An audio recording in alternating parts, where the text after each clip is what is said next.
বন্ধুরা, আশা করছি তোমরা সকলেই ভালো আছো। স্বাগত জানিয়ে আজকের ব্লগটা শুরু করছি। আজকের ব্লগে তোমরা পেয়ে যাবে আমাদের রিয়ার বাসি বিয়ে আর কনে বিদায়।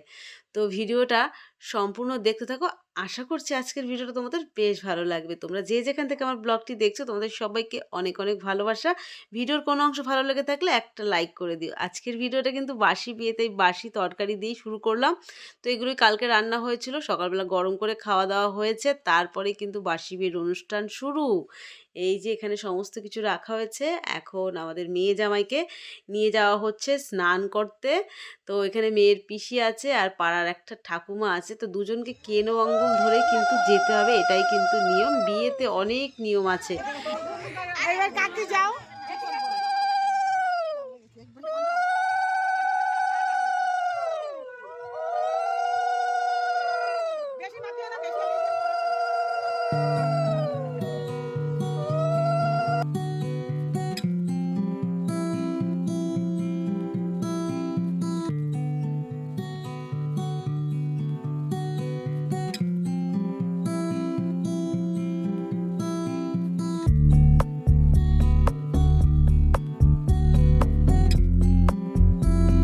এটা আমার দেওরের ছোট মেয়ে, জামাইবাবুর ছোট শালি বলে কথা। পায়ে দেখো খুব যত্ন সহকারে কিন্তু হলুদ মাখিয়ে দিচ্ছে।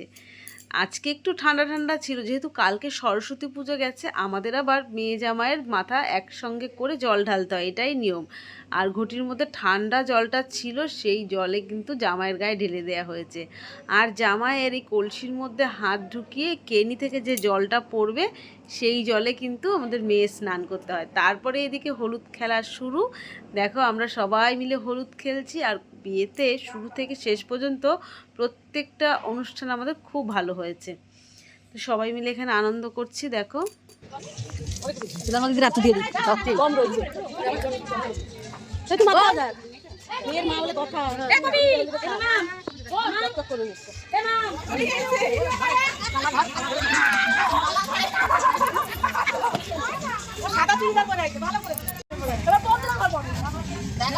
বন্ধুরা, আমি বুঝতে পারছি না এখানে হলুদ খেলা হচ্ছে না হোলি খেলা হচ্ছে।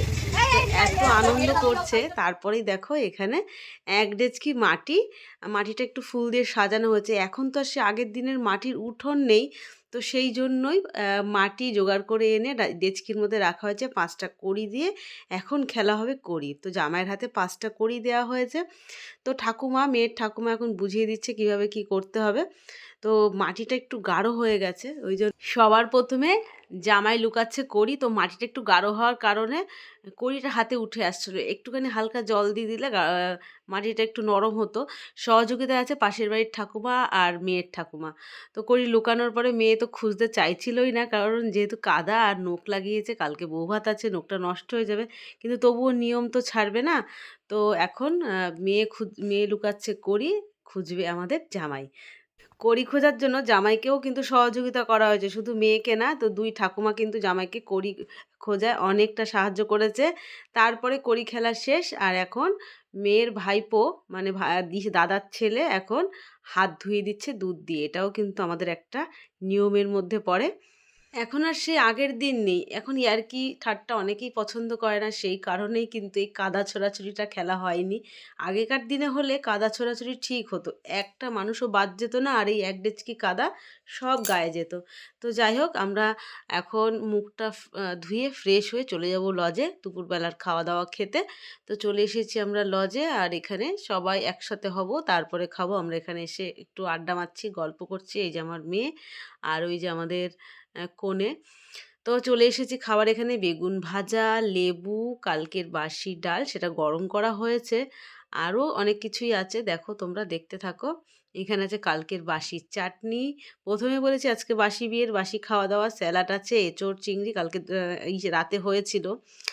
আর এখানে হচ্ছে মাছের ঝোল, এটা টাটকা মাছ ভাজা ছিল, সেটা দিয়ে ঝোল করা হয়েছে। আর হ্যাঁ, টমেটোর ডালটাও করা ছিল, সেটা সামনে ছিল না বলে তোমাদের দেখাতে পারলাম না। তো জামাইকে আর বাসি টাসি কিছু দেওয়া হয়নি। তো এখানে জামাই মেয়ে খাচ্ছে, খাওয়া দাওয়া পর্ব চলছে। আর বেশ ভালো লেগেছে, জামাই মাথাটা সম্পূর্ণ খেয়েছে। শাশুড়িরা যখন জামাই আদর করে খেতে দেয়, তখন তৃপ্তি করে যদি জামাইরা খায়, শাশুড়িরা কিন্তু বেশ খুশি হয়। তারপরে খেয়ে নিলাম আমরা পান। এই পানটা কিন্তু ছেলের বাড়ি থেকে তত্ত্বে এসেছিল। সেই পান আমরা খেতে বসেছি সবাই মিলে। আর এখন বাড়ি যাব না, যেহেতু আমাদের নিয়ে যাবে শ্বশুরবাড়ি। তো মনের মধ্যে একটা চাপা কষ্ট কাজ করছে, কিন্তু ওকে সেটা বুঝতে দেওয়া যাবে না।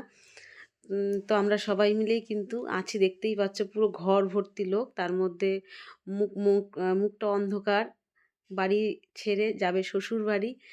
এতগুলো বছর বাবা মায়ের আদরের সন্তান, এত অনুষ্ঠান, এত আনন্দ করে আজকে জামাইয়ের হাতে তুলে দিচ্ছে মেয়েকে।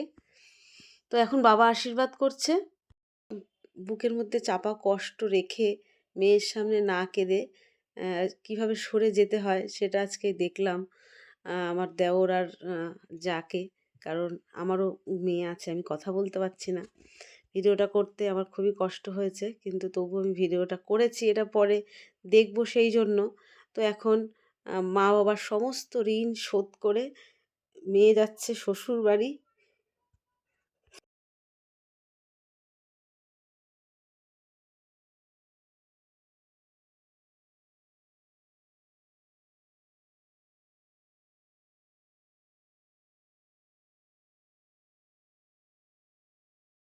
বাড়িটা একটু গলির ভেতরে, গলিটা পার করলেই কিন্তু রাস্তায় গাড়ি রাখা আছে। তো রাস্তায় চলে আসলাম। তো আমরা সবাই কিন্তু দাঁড়িয়ে আছি, ও শ্বশুরবাড়ি যাবে। আমরা সবাই ওদের মন থেকে আশীর্বাদ করি, ওদের দাম্পত্য জীবন যেন সুখের হয়, ওরা যেন অনেক অনেক ভালো থাকুক, অনেক অনেক আশীর্বাদ করি। বন্ধুরা, এই সময়টায় আমি যে ভিডিওটা যে কিভাবে করেছি সেটা তোমাদের বলে বোঝাতে পারবো না, মনের অবস্থাটা সেরকম ছিল না। তো যাই হোক, তবু ভিডিওটা করার চেষ্টা করেছি, তোমাদের সামনে তুলে ধরেছি। তো মেয়েকে সবাই মিলে আমরা বাই বাই করে দিলাম। দেখা হচ্ছে বৌভাতের ভিডিওর সঙ্গে। Thank you for watching.